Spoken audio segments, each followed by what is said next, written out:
അപ്പോൾ ഇന്നാണ് നമ്മുടെ അമ്പലത്തിലെ ഉത്സവം. നമ്മുടെ വീട്ടിൽ സദ്യയോ ഒരുക്കങ്ങളോ ഒന്നും ഉണ്ടായിരുന്നില്ല. കാരണം നമ്മുടെ സാഹചര്യം ഒട്ടും ഓക്കെ അല്ലായിരുന്നു. ലവൻ എന്നെ ഭീഷണിപ്പെടുത്തുകയാണ് കേട്ടോ ഞാൻ വീഡിയോ എടുക്കുന്നതിന്. പിന്നെ നമ്മുടെ വീടിൻ്റെ ഫ്രണ്ടിൽ കൂടെ 2 കെട്ടുകാഴ്ച പോയി. അതൊക്കെ കണ്ടിട്ട് നമ്മൾ രാത്രിയിലാണ് ഉത്സവത്തിന് പോയത്. ഞാനും കിച്ചുമയും തുമ്പിയും കൂടെയാണ് പോയത്. അവിടെ ചെന്നപ്പോൾ അവിടെ ക്ലാസിക്കൽ ഡാൻസ് ഒക്കെ നടക്കുമായിരുന്നു. പിന്നെ ഇത് കിച്ചുമാടെ ചേച്ചിയുടെ മോളാണ്, അതായത് അച്ചുമാടെ മോളാണ് വാവച്ചി. കുഞ്ഞിന് ആവശ്യമുള്ളതും കുഞ്ഞിന് ആവശ്യമില്ലാത്തതുമായ ഒരുപാട് സാധനങ്ങൾ, ലിപ്സ്റ്റിക് ഉൾപ്പെടെ ഒരു കവറിലിട്ട് നിൽക്കുകയാണ് കേട്ടോ. എന്തായാലും ഒരു 10-450 രൂപ പൊടിഞ്ഞിട്ടുണ്ട് കേട്ടോ. അപ്പോഴാണ് നമ്മൾ കുട്ടീനെ കാണുന്നത്. കുട്ടി വളരെ തിരക്കാണ്, അതുകൊണ്ട് നമ്മളെ കണ്ടില്ല. പിന്നെ ഇത് എൻ്റെ ഫ്രണ്ടാണ് അനഘ, ഇതും എൻ്റെ ഫ്രണ്ടാണ് മനു, ഇതെൻ്റെ ചേച്ചിയുടെ മോനാണ് നന്ദു. അവരൊക്കെ കണ്ടിട്ട് പിന്നെ നമ്മൾ കെട്ടുകാഴ്ച കാണാൻ വേണ്ടിയിട്ട് പോയി. പിന്നെ സൂര്യചേച്ചിയുടെ വീട്ടിൽ വരെ പോയിരിക്കുകയാണ്. അവിടെ നിന്ന് ചിറ്റക്കാട് അമ്പലത്തിൽ ചമയവിളക്കാണ്. അപ്പോൾ ചേച്ചി വിളക്കെടുക്കാൻ വേണ്ടി പോയിരിക്കുകയാണ്. പരിപാടി തുടങ്ങി ഒരു 3-4 പാട്ടായപ്പോൾ ചേച്ചിയും വന്നു.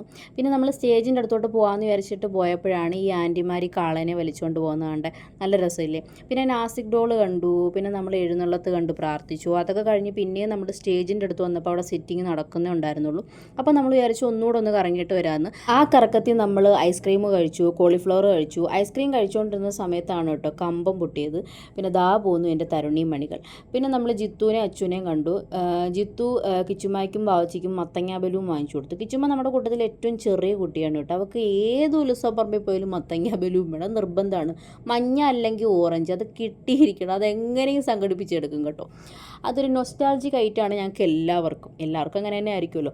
അപ്പോഴത്തേനും പരിപാടി തുടങ്ങി. പരിപാടി ഒരു രക്ഷയില്ല, അടിപൊളി പരിപാടിയായിരുന്നു. എനിക്ക് ഒരുപാട് ഇഷ്ടപ്പെട്ടു കേട്ടോ.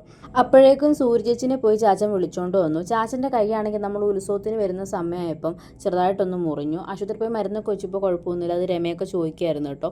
പിന്നെ നമുക്ക് ഇരിക്കാൻ സ്ഥലമൊക്കെ കിട്ടി.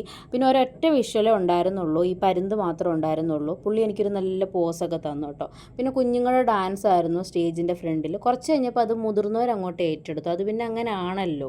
പിന്നെ എൻ്റെ പൊന്നാങ്ങളുടെ സ്പെഷ്യൽ ഡാൻസൊക്കെ ഉണ്ടായിരുന്നു. അവനങ്ങനെ ആൾക്കൂട്ടത്തിൽ ഡാൻസ് കളിക്കുന്ന ഒരാളല്ല, ഉത്സവപ്പറമ്പിലൊന്നും അങ്ങനെ കളിക്കൊന്നുമില്ല. ഇതിപ്പോൾ നമ്മുടെ അമ്പലമല്ലേ, പിന്നെ അത് തന്നെയല്ല അവൻ കമ്മിറ്റി അംഗമാണ്. അപ്പോൾ ഉത്സവം നല്ല രീതിയിൽ പര്യവസാനിച്ചതിൻ്റെ ഒരു സന്തോഷം. പരിപാടി തീരാറായപ്പോൾ എല്ലാവരുടെ ഡാൻസ് കളിച്ചു. അപ്പോൾ അവനും ഡാൻസ് കളിച്ചു.